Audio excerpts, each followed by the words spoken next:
is the Glass Cannon Network.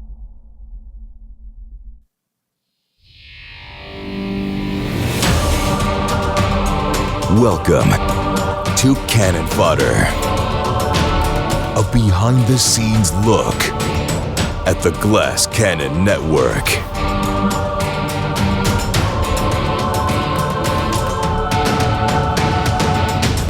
Yo! What is going on, everybody? Welcome back to Cannon Fodder. It is Wednesday, April 17th, 2024, and I'm your good buddy, Joe O'Brien. Hey, I didn't know the show started. I'm Troy. Troy's busy sending emails yet again. I caught him in the middle of it.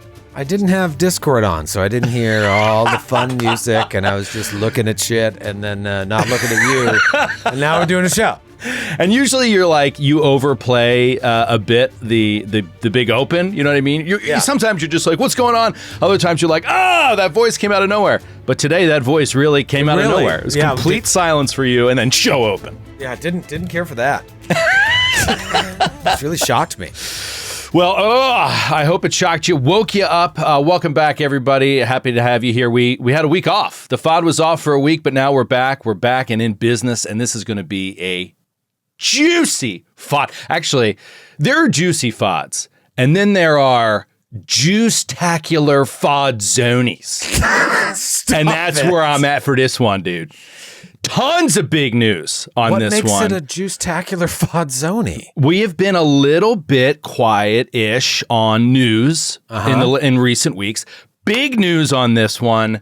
Lots of We Are Stupid, lots of listener mail, and they're all going to create good and interesting conversations. We're actually only going to delve into a little bit of the episode for reasons I'll explain when we get there. But let's get down to business because we got a chunky one here ahead of us, buddy. I want to talk first and foremost about a big live stream that is happening this Saturday night. A live tabletop RPG stream on Twitch, which we have not done yet this year.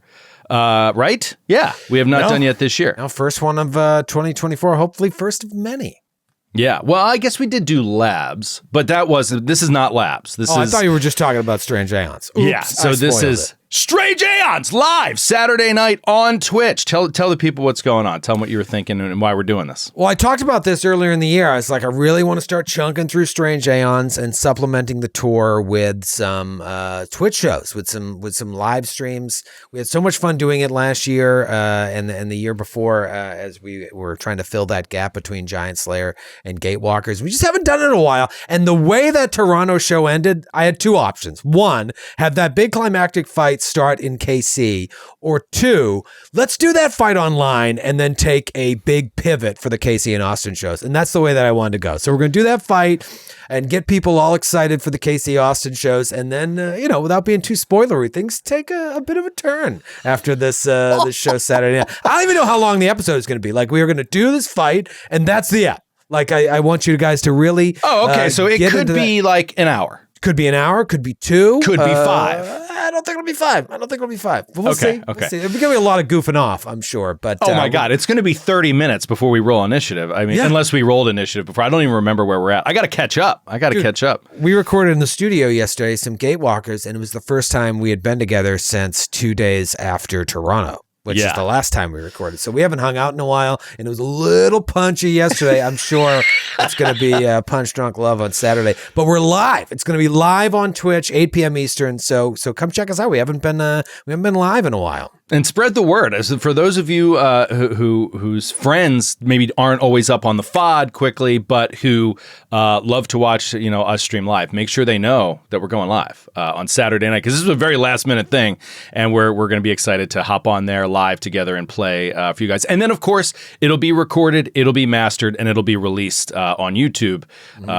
Tuesday we're hoping for, right? Next week? Tuesday. I was just going back and forth. It's either going to drop Tuesday at midnight, so Monday at midnight, basically, or Sunday at midnight. It's possible it may come out earlier, but it won't be dropping like the night after because we have to get the video all pro. It's live, so we have to clean up the audio and get everything synced, throw some heads and tails on it. Plenty to do there, yeah. Yeah, but it'll be out. Check the schedule, you'll see. Awesome.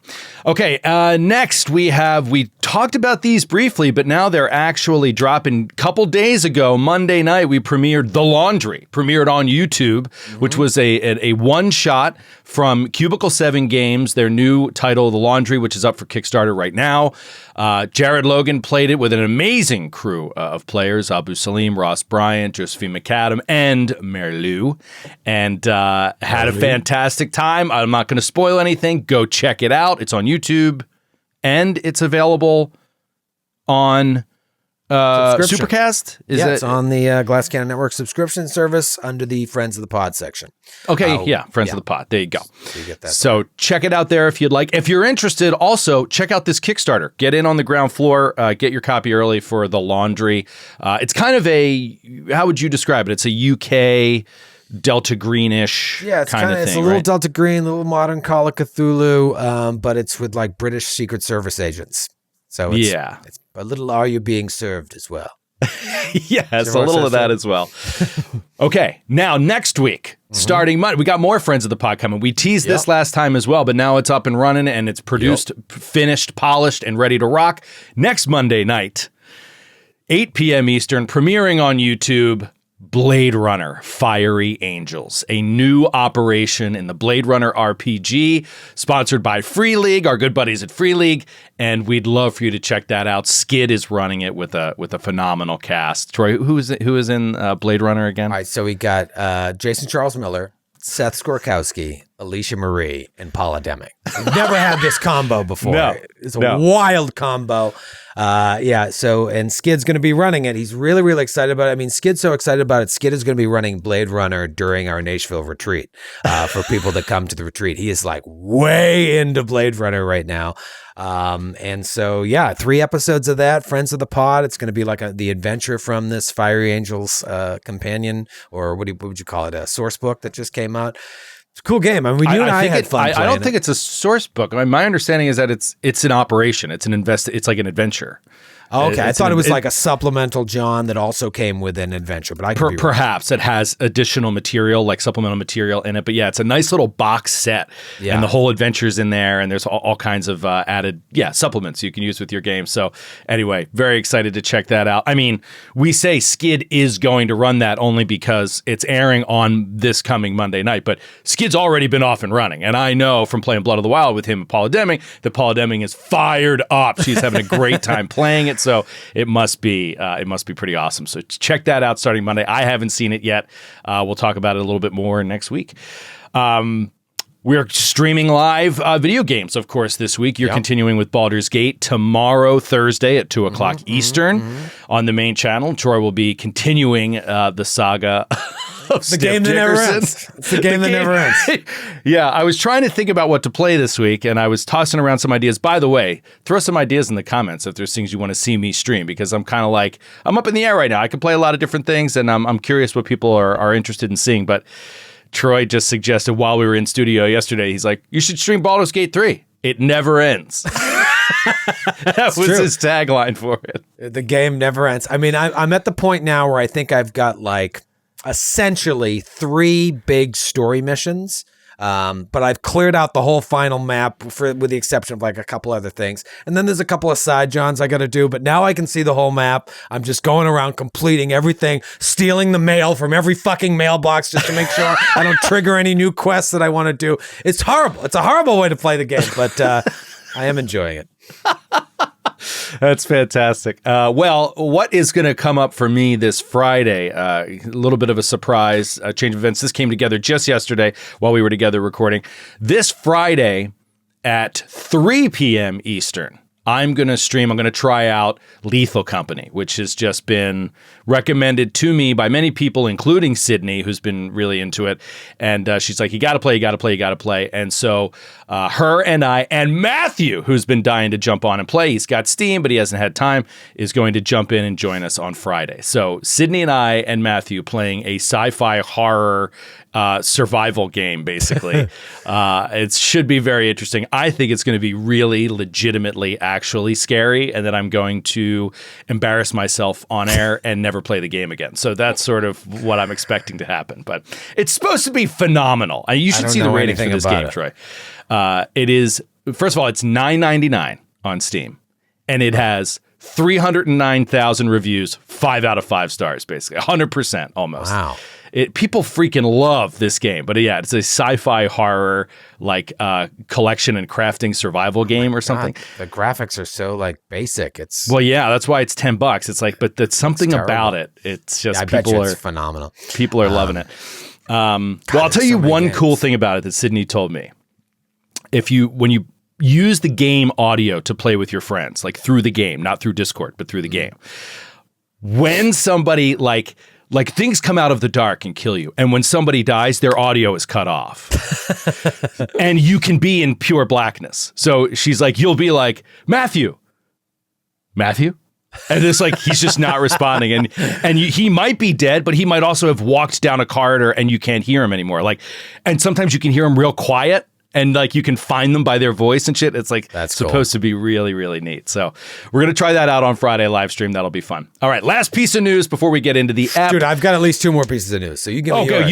You go. All right. Well, we announced last week a bunch more tickets went on sale for the Glass Cannon live tour. Now every show is on sale except the Christmas extravaganza. So obviously we're in KC and Austin next week. There are still a few tickets left in Austin. Let's sell that out, Texas. I want to say there's like 40 or so tickets left. KC, there's a bunch of tickets because it's a big theater, but you guys have done a lot better than I thought you would. However, yeah, KC, you didn't beat St. Louis, so we will not be coming back to KC unless you get your act together, and we will come back to St. Louis.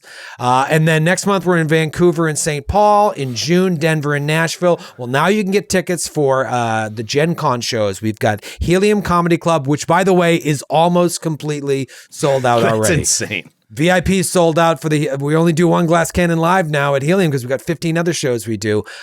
Get those tickets if you're coming to Gen Con because they will be gone probably by next week. And then we're doing Call of Cthulhu live again this year. It's going to be modern Call of Cthulhu on Friday night of Gen Con at the Athenaeum on August 2nd. You can get tickets for both of those indie shows.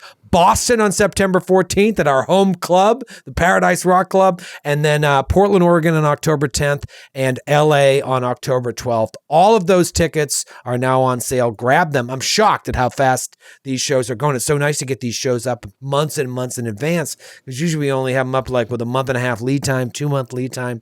This will hopefully add to a lot more sellouts. And then we got another show. Dude, did you just get this confirmation email while we're recording this?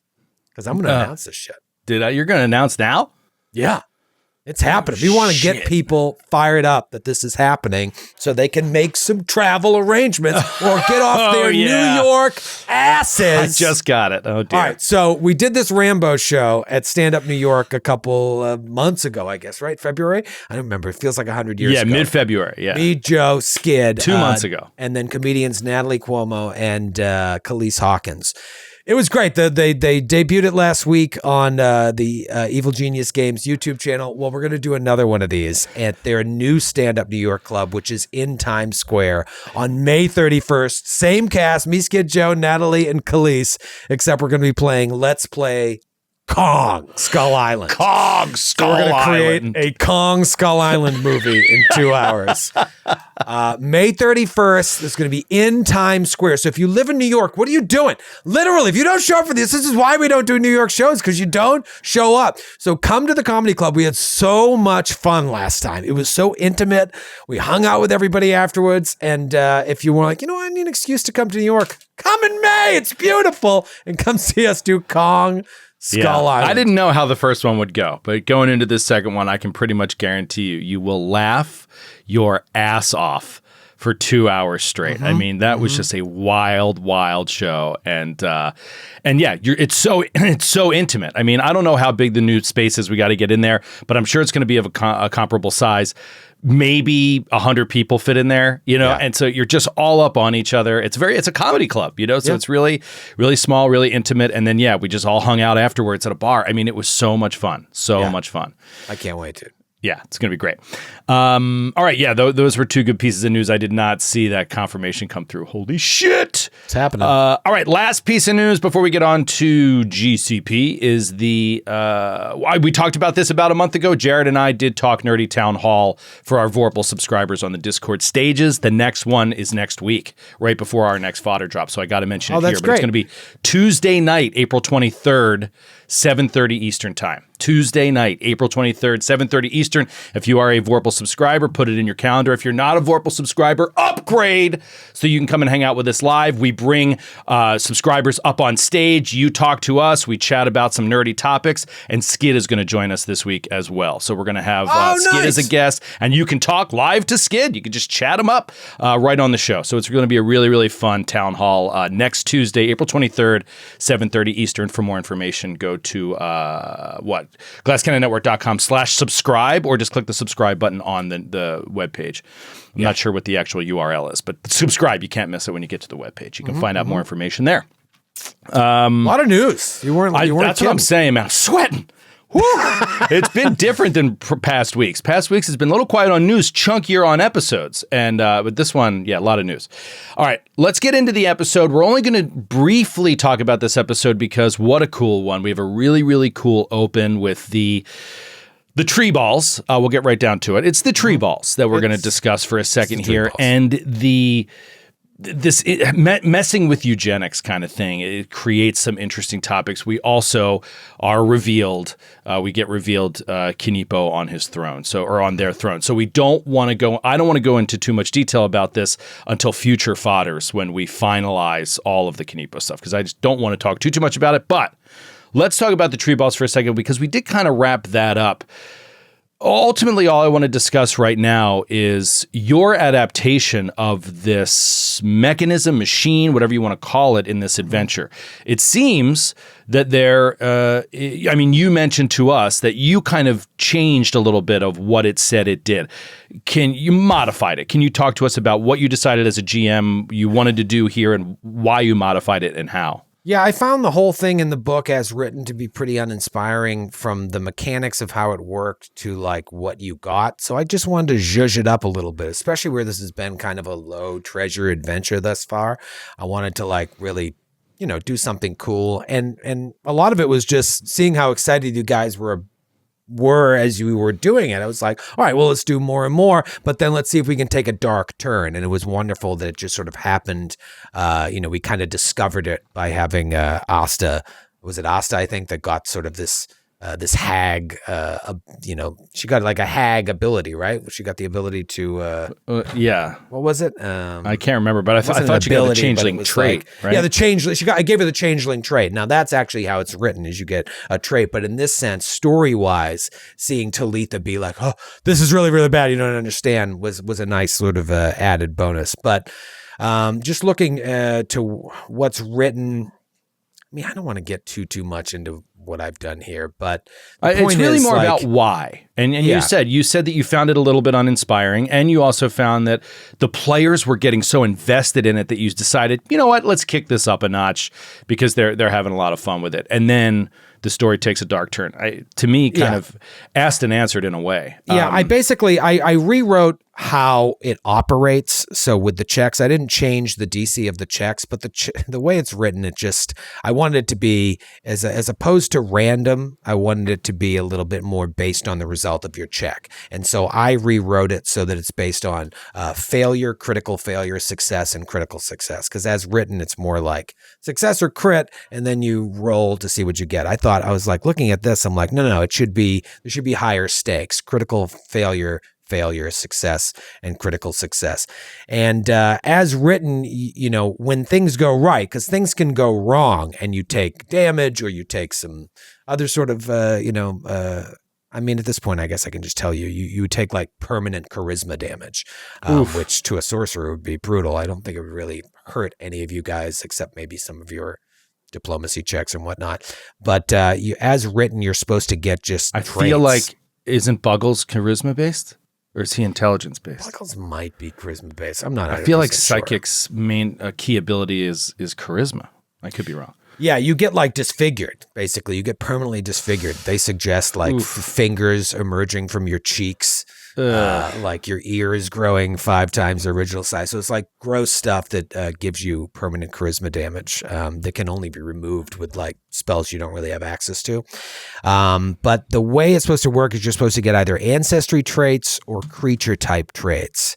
I just thought that was super boring. Now, it worked in the sense of getting the changeling trait for Asta, but when Talitha stepped in to receive from Asta, I just thought like giving Talitha the Kitsune trait wasn't really interesting. Let's give her an ability and just kind of adapt it, give it a little more juice, and it seemed to work out.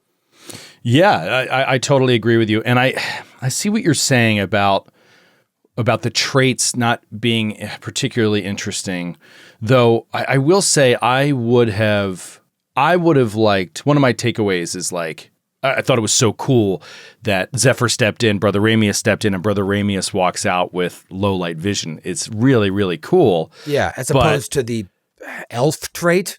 Right, but I'm saying is like, I would have loved to have the elf trait, but that is just specific to this adventure. It would have been really interesting to be tied into that thing permanently, just because of that mechanism.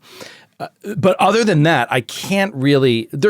They bring it up a lot in the books and stuff, and in the adventures where they're like, "Oh, if you have this trait, or someone has X trait, or this trait for in terms of ancestry traits and class traits, whatever." And I just find that they don't really matter that much in game. Like, that's how I felt too. Like, it'd be different if like one of you was like, if Champ Kindly was in there and then someone got the undead trait. Yes. That to me seems a lot cooler. Now it's not, I can understand why getting the elf trait would be fun, but it just felt too like meta-gamey. Like it's more like better for your character sheet. But how do you then role play that? Would your ears change to be a little more elven? Okay, well, that's cool. But as written, it's just like you get the trait. And that didn't, I thought, let's give them a piece of what makes an elf, low light vision. I thought that was a little more interesting. But yeah. I don't know. I can which see it both I think ways. in 1E they called an ancestry trait. Like low light vision was an ancestry trait for an elf. It is interesting, but I liked what you did with the abilities. I liked that Talitha got the ability to change shape and stuff like that, which is really fun and really cool. A limited version. By the way, psychics, this is courtesy of Demiplane, are intelligence or charisma. So you can build however you want. I believe Buggles is built with charisma. So that would have been devastating to have permanent ability loss in charisma. Could you imagine how angry Skid would have been? Yeah, you need like remove curse to get rid of it. And that's a 3rd level spell, which, where do you guys get it? 5th level? 5th level. 5th level, yeah. 5th level, yeah. Whew, brutal. Okay, cool, interesting. Like I said, I'm not going to talk about the Kanipo stuff because I want to let that whole thing play out, and then we will discuss it here on File. We'll go into great detail. It's such an important part of the story that I don't want to go into detail until we find out where it all goes. So with that, I'm not going to talk about the episode anymore. Let's get right into We Are Stupid, and then, of course, a little listener mail. But first... We are stupid! Dumb. All right, so let's see. Okay, so these are going back a couple episodes because we didn't have it, if you remember, 2 FODs ago, or I'm sorry, last fodder, we had to record it early, so we didn't have it, and then the last week we didn't have a fodder. So we're just kind of catching up here, but most of these are concepts that we will that will generate some conversation. I think it's going to be pretty interesting, and thank you to Professor Eric for laying all this out. Even I told him he could take a vacation. He didn't want it. He wasn't interested. He wasn't spring interested. break. Little spring break for Professor Eric. So, all right. First of all, it is his opinion. Now, Professor Eric does not get a thrill out of commenting on fan crits and fumbles. That is not his jam sauce. However, he was like, I have to say, I feel like the fan fumble that hit the, why do I always forget his name? The guy who was crawling on the ceiling. The Looksy Man. The Looksy Man was just too much. It was too strong. And of course, we all agree. Now, I had an idea. and I want to pitch this idea to you. So Professor Eric's idea was, instead of being silenced for 1d4 rounds, I think the spirit of it would have been much better for him to be stupefied 1 or 2 for 1d4 rounds. Then he has to roll a flat check to cast the spells. It's a little bit of a penalty, but it isn't so game-breaking, right? Yeah. Well, I had this idea after that fight. By the way, for the record, I hated that fumble as well. I'm furious that it happened. I think that it gave us a get-out-of-jail-free card, which is not enjoyable for me. I don't like that. I think he would have shit. annihilated you guys. I think it would have been like a TPK, and I don't like to get out of that for something like this. However, I will say it was a die roll, right? So there is that argument, which is like you rolled D4, you rolled a 4. But rolling a 4 on a D4 is not that unusual. So it wasn't like it was that bad of a roll. So here's this idea I had. I want to pitch to you. I thought about going through our crits and fumbles and permanently having almost like a policy that we change all submissions for crits and fumbles, no matter what the penalty is, the durations, I'm sorry, if the duration is a set of rounds, 1d4, 1d6, whatever, that we just permanently say any durations gained from a crit success or a fumble are until the end of your next turn, period. So it's always a 1-round thing, basically. It makes it clean. A lot of things work like that in 2E. Like when you get a condition, it'll be like until the end of your next turn, X, Y, or Z. Now, if people want to make a crit or fumble that just does something for this turn, that's fine. But if it's for 1d4 rounds or for 2 rounds or for whatever, I think that we should just scrap it and just make it until the end of your next turn. And that way, it's never going to get too out of hand. If this guy was silenced for 1 round, that's huge. Yeah. And that's huge enough. Now, you could have rolled a 1 on the 1d4. Yeah. But yeah, I don't know. I just feel like that is enough, especially since fumbles are not a part of the game mechanics at all. Yeah. We're adding this in. And a lot of, I've noticed at least in the level play that we've been doing between Gatewalkers and Strange Aeons, that even spells that have a duration, you tend to get a chance to reroll your save at the beginning or end of each turn, even if it's something that takes for multiple rounds. Like take, for example, I want to say Confusion, or what it's probably called in the remaster, Silly Head.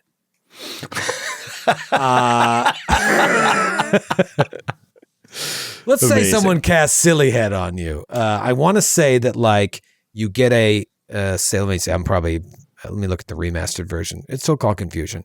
The target is confused. All right, so failure for Confusion is the target is confused for 1 minute. It can attempt a new save at the end of each of its turns to end the confusion. Yeah, so almost even something like a with a duration of 1 minute, you still get that chance, like you said, like persistent damage, and that's a 4th level spell. And I've seen this a lot, that like even spells that have like a minute duration or like multiple rounds, you still get a free chance. Yeah, and Confusion is also a really good example to bring up because it's something that fans seem to enjoy writing into fumbles. Because it's a nice, clean fumble. It's like, oh, you're confused. And so to have that be like, yeah, you're confused, and oh man, it's multiple rounds. At least you get a chance to save every round on it. That's another way that we can go. But yeah, I was just thinking of a way to it could just be clean, easy, and it's always the same. It's like durations are always until the end of your next turn. Anyway, something we can discuss off air, but I just wanted to bring it up. And let us know in the comments. What do you guys think about that?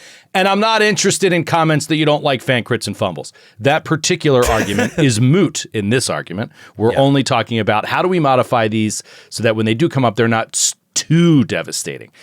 All right, so... Oh, this is a good one. So he brings up that, remember we talked about Shocking Grasp is something that was very important to Asta and it was removed in the remaster, or it was renamed Thunderstrike. But then some of the mechanics on it were changed so that it no longer has a spell attack roll. Now you have to roll a save. Magi cannot use a spell with a saving throw for their spell strike. They can only use spells with a spell attack roll. So that effectively removed a really fun spell, Shocking Grasp, that was essentially always used as a mage's spell. Not only as a mage's spell, but that's what a mage's loved to use from the mages. So what Professor Eric says has become a PFS standard, and which he thinks is in a plurality of home games that he has seen people use, is, quote, if the spell has a new name, you can use either version. If the spell kept the same name, you have to use the remastered mechanics. So if they kept the same name and they just touched up the mechanics, PFS uses the new mechanics. But if they changed the name from an original D&D spell, you can use either version. Interesting. I mean, I knew before you even say it, I wouldn't like it, and I don't. But I get it. It. I just feel like the hybrid version that we're trying to do, that just takes it in a different direction that I don't know if I like. I mean, you're kind of like, you're leaning into the hybrid so much that you'll never evolve out of it. Right. I feel like.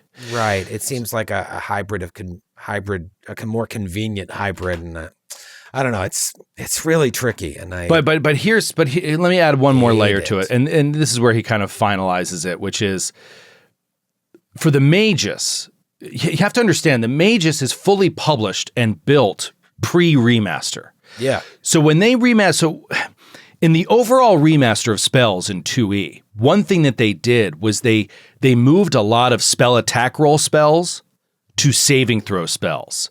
It felt like they needed to do it for game balance because the casters were weakened by spell attack roll spells.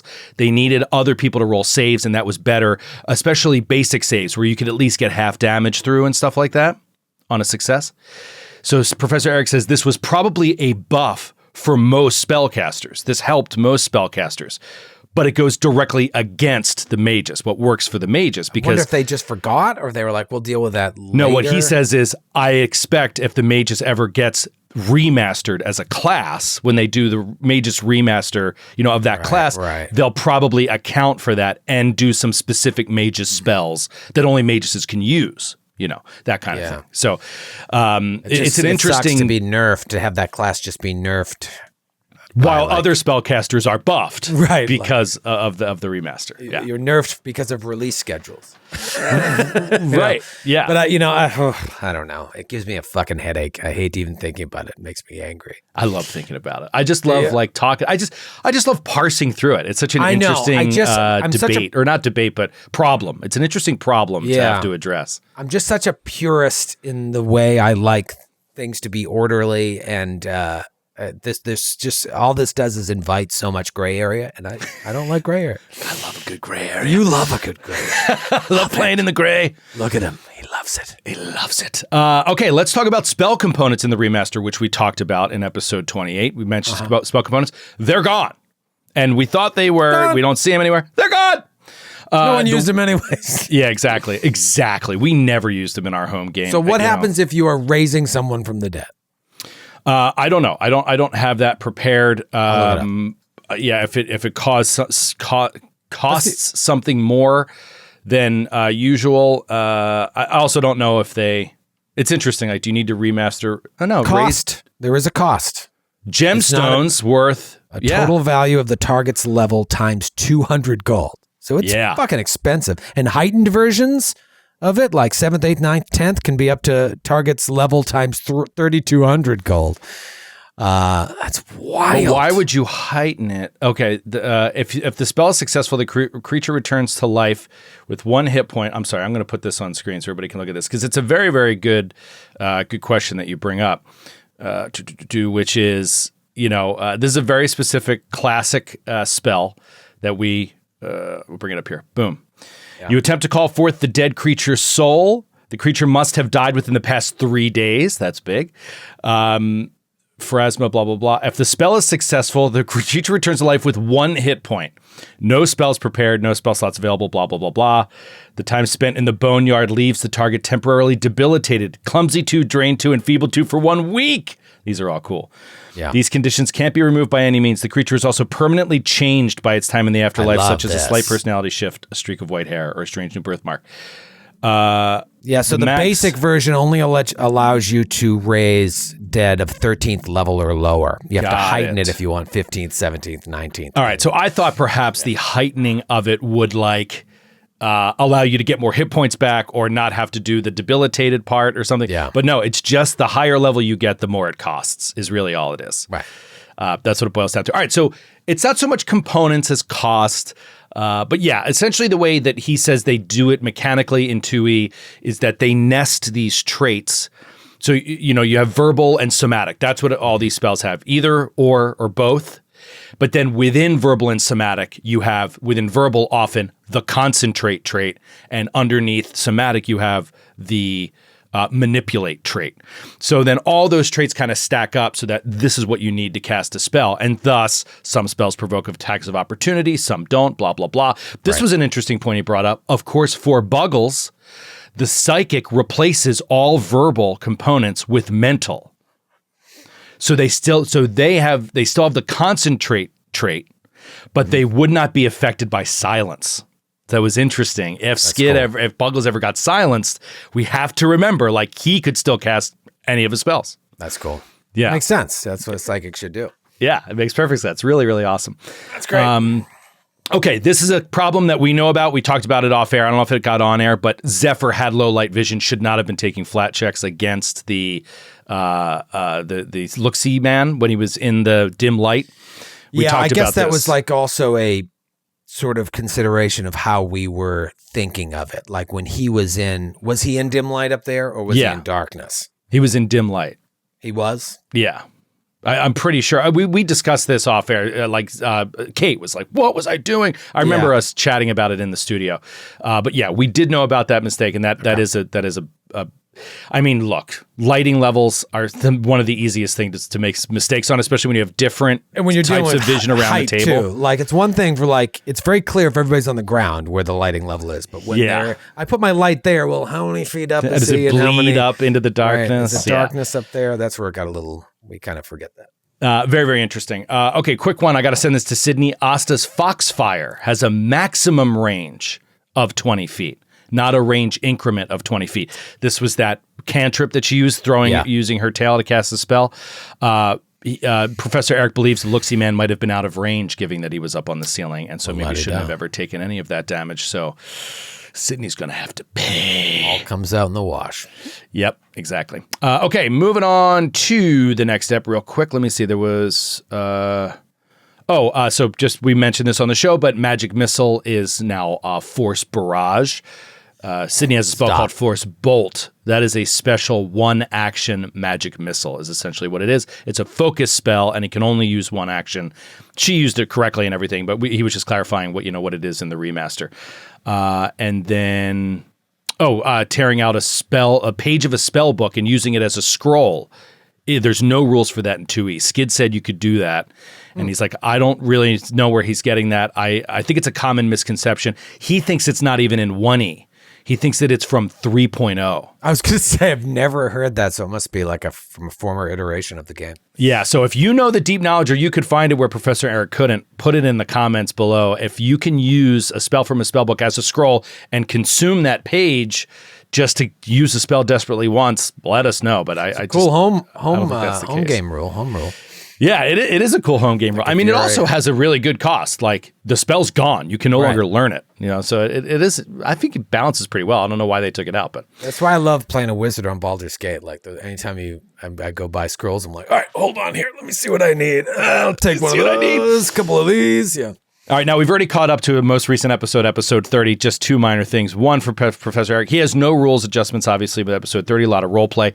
He says the tree balls thing and the way you adjusted it, chef's kiss. He loved it. He said it made it way better than what was in the book. This one, not from Professor Eric. This is from the YouTube comments on episode 30 from Henningstein 2445. A minor we are stupid. I feel like I've mentioned this to you before, and it is something that's irking me a little bit. I just want to make sure that you know what you're doing. The remaster aid was, what's the word I'm looking for when they eroded. Updated? Eroded to DC 15. It is not 20. Base. We keep forgetting that. Yeah. You can make it 20 whenever you want. Sure. But the base is 15. So this happens in another episode upcoming where there was an 8 and it was a fail. I didn't say anything. You were like, it's a fail because it wasn't 20. And I was like, I'm going to decide that he wanted it to be 20. But just just to remind you. Yeah, that's what I did. Yeah, DC 15 is the remaster. So we do know that. And he said it really improves the action a lot, especially in the early game, which I agree with. Makes it a more viable third action now because where was DC 20, it's kind of like, all right, I'll aid. And you, although I think we hit it more often than most, but I always thought that was crazy high. Yeah, but you never crit. The 15 gives you a chance to crit, which is fun because then you get a +2. It's not game breaking, but it's excitement around the table. It's getting the players invested in each other's actions and turns, which I think is always a positive thing to do. All right, let's take some questions from the Naish with a little listener mail, and then we're gonna get out of here. Is the first question, how am I going to hold my piss for the next 10 minutes? Listen to me. You gotta get your brain up on it. Time to listen to me. You gotta cue that fucking. All right, lightning round of listener mail. We got to catch up on a lot. It's been a few weeks. So first, Bruce from Lynn Valley, Kansas. Bruce! I was so excited to hear you were coming to KC for a live show. I went as fast as I could to purchase tickets. It wasn't until today, though, that I looked at the date of the show and realized to my horror, it is the first round of the NFL draft. I know. What were you thinking, Lavallee? He says he's furious. I'm furious. Furious. This is the most excited I've been for an NFL draft in years, and I have to watch it during the show. He expects you to announce the first 10 picks from the stage as they happen in between turns. He puts, quote, a 25 is going to be a hit. A couple things are going to happen. First, he does 15 points of slashing damage, and with the first pick, the Chicago Bears select. Yeah. Oh, God. That's brutal, man. I'm so mad about it. I'm so mad because we're doing Degenerate Dungeon next week for the draft special. I'm so excited about it. It's like, wait, no, I'm kind of on stage. I'm mad about it. I don't remember what came up last year, but there was some work thing last year. And I said to Brian Hagan, host of Degenerate Dungeon, my brother-in-law, I was like, next year, I will be at your place for the first round of the NFL draft because my other brother-in-law goes over there every year. Yeah. And they have a great night. I know. They have so much fun. And I was like, I'll be there next year. Book it. And then, of course, we booked this show for this date. I was just like, God damn it. All right, so everything's an hour earlier. Help my uncaffeinated brain out. So it starts at 7:30 Central, right? The show? No, it starts at 8. It's an 8 o'clock show? Central. That means that the first picks will already be in the bag before we ever get on air. So backstage, we can watch the first. Yeah, dude, Giants pick 6, that's all I fucking care about. Yeah, except when they trade in and grab a quarterback later in the first round. You know what? Oh my God. I don't want to get into a sports discussion. All right, let's keep it going. Okay. With listener mail. This is an interesting one. I'm not going to read this whole thing, Mike. Okay. Mike from Norfolk, Mass, writes in, again, mad at you. I love a good mad at you lineup of listener mail. I'm mad about you. This one it starts with, quote, when did Troy get soft? Wow. And what he's pointing out is poor tactical play with the Looksy Man. And he brought up something because he's like, you could have still owned them, even with your condition. You could have played keep away a lot longer. And I know where he's coming from. And this brings up an interesting conversation. Essentially what he said is what you needed to do, and this is strategic advice, is you needed to use your round to ready an action to move when light was cast on you in your area. And it's a good idea. Now, look, strategy like points and tips, we could all use those all the time in hindsight, right? Like we always, The reason I bring it up is I never thought before of using a 2-action ready to move. I always think about using a 2-action ready to strike. I'm like, you can only do 1 action with it, but you can use a 2-action ready to do anything that's 1 action. So don't forget that, Naish. It's like, thank you, Mike, for bringing that up because it's a really good point. I'm going to ready an action as soon as this gets there. I'm going to move over to here behind cover or something. That's nice. I like that. It's an interesting idea. So thank you for bringing that up. And then he brought up an interesting question. Respond in the comments, please, Professor Eric. I'd like your feedback on this. If Talitha devise a stratagem and gets that roll against the Looksy Man while he's in dim light, does she roll the flat check? Like if she decides to use the strike, does she have to commit to the strike and then roll the flat check? Or does she roll the flat check before she even devises a stratagem? I almost feel like as written, the devise a stratagem is for the flat check because it's your next D20 roll. And since flat checks is your next strike. It is your next strike. But the flat check is part of the strike. I don't know. This is really tricky territory. And again, Mike, good stratagem. question. Choose a creature you can see and roll a d20. If you strike the chosen creature later this round, you must use the result of the roll you made for your strike's attack roll instead of rolling. Yeah. So that would be it's risk, right? You're like, got an 18. So he says, devise a stratagem as an effect that targets a creature she can see. So concealment might apply. It certainly does to the subsequent attack. So, yeah, like, do you roll a flat check while you're rolling the stratagem?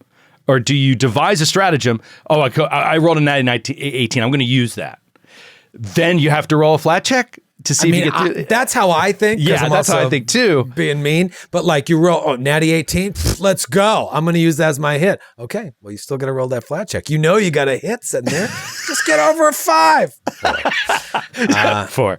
Yeah, I mean, you could certainly rule it either way, but to me, you're like, that flat check, I don't know. You could do it either way. I would do it the more dickish way. Tell us in the comments. What do you think? What would you do there? That's a really interesting mixing of the rules. So thanks, Mike. That's a good one. Last one from Dan in Reading, PA. I mean, a stone's throw from where I grew up, Reading, PA. Love it. Don't split the party is Dan's first comment. Whether it's a player's choice to leave their party, summoner or dragon causes a cave-in, parties get split. This happened in Legacy of the Ancients recently. That's why it got brought up. Do you scale back any encounters or hazards to match the new party size if a party splits? If so, how? Or do you let them suffer with the full encounter balance for the whole party just to make them pay for splitting the party? How do you approach this generally as a GM when your players split? I don't know if it happens in Time for Chaos at all. It happens a lot in Time If for you've ever Chaos. taken the foot off the gas because they split, has that ever happened? Yeah, I mean, it happens in Time for Chaos. It happens in Get in the Trunk a lot more than it does in our D20 games, just because, it's the nature of the game, and I think that's why I prefer those games, is because you could do a lot more with that. I think if it happened in Pathfinder, I would that's the encounter that you got to figure it out, and your best solution is to run. You know what I mean? Because and now you've got if you survive, if you get out of there, you know what's in there. So you guys can study, prepare, and be like, beyond that room is a red dragon. Now in Masks or in Time for Chaos, I'm just thinking like, usually when they split up, they go in twos. But they've come across some really tough stuff in twos. There was an episode in season 1 where one of them was doing one thing and 3 of them I knew were going into an encounter. So they were down one hand. So I just went full force on the encounter, and there was just no way that other person was just having like a bottle episode. I don't know. I think I'd probably be a little bit more forgiving. But also a lot of these things are written in Call of Cthulhu scenarios where like the cultists will just capture you, you know what I mean? As opposed to just killing you. And then you're out. Now you've got to bring another character because your other character is captured. And then that becomes a new objective, which is really fun for the party. They're going to save that person. Yeah. There's certain things you can do like that. And you could certainly do that in Pathfinder as well. I think that like if someone stumbled into a room by themselves and there was no one else, I would just like start the encounter and, I don't know, play by ear. Yeah, I'd say in general, like the general spirit of the question, I would answer it that it's case by case, of course. I would generally make adjustments to scale back because I like in my games to encourage splitting the party. I find it more interesting. I think it's more fun in games for not only is the danger heightened a little bit, but characters get closer when they get split off. Mm-hmm. Two characters that are alone for a little bit of a longer time tend to role play a little bit more than they would when they're in a group of 4 or 5. I don't have any interest in the group of 5 walking into every social encounter together and talking to every NPC all together as a group. It just kind of seems silly to me. Yeah. By that same token, I don't necessarily like it in dungeons either and in dangerous places either. I think that encouraging them to split up and then not punishing them for that is something that I like to do as a GM. Now, that said, if someone is being an asshole, that's different territory. Like there's a time when a player is just being a jerk and that player needs to get penalized. Or could be 2 players that are just, in your opinion as a GM, obviously trying to foul something up, then you can penalize them if you'd like. And I wouldn't overscale. I would just leave things as they were. But yeah, I'd say in general, I like to encourage splitting the party because I think it makes for an interesting game overall. That is the sum total of my answer. But thank you, Dan in Reading. I appreciate that question. Thank you, Mike in Norfolk and Bruce. All fun and good comments today. So that's gonna wrap her up, Lavalster. That's gonna do it for the FOD today. Really fun to be back. Nice having a week off, but nice to see you guys again. So again, lots to comment on in the YouTube comments here today of this ep. Let us know what you think, and we'll talk about it a little bit more next week. Man, we got a big ep next week as we discuss the opening of the Kanipo fight. So we will talk more next week. But until then, have a good weekend, everybody. Watch us live on Saturday night on twitch.tv/theglasscannon, 8 o'clock Eastern. It's going to be a good old time. Until then, take it easy, everybody, and we'll see you next week. Bye. I gotta pee.